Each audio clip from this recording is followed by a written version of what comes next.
Je pense qu'il y a une différence entre des erreurs et des fautes de nature pénale.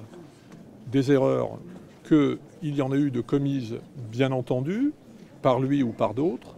Ce n'est pas pour autant que sur un plan individuel, sa responsabilité pénale est engagée, et encore moins, vous l'aurez compris, sa culpabilité, ce que nous espérons voir ressortir des débats aujourd'hui.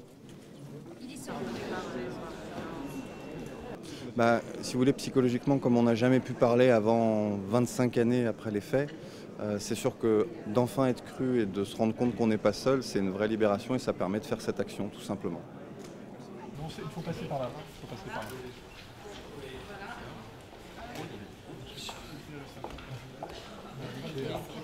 Le cardinal Barbarin, il est responsable du diocèse de Lyon et en 2013, il a promu doyen un prêtre qui lui avait avoué quelques années auparavant avoir abusé d'enfants.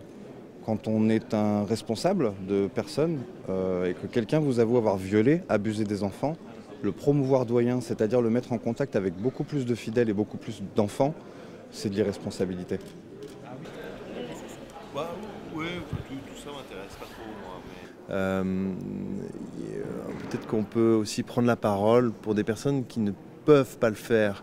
Et puis, il faut aussi admettre que c'est un débat qui est très anxiogène et que les victimes elles-mêmes ont du mal à porter ce débat et se faire entendre. Donc, c'est un fait de société, c'est un fléau de notre humanité. Certains vous reprochent de...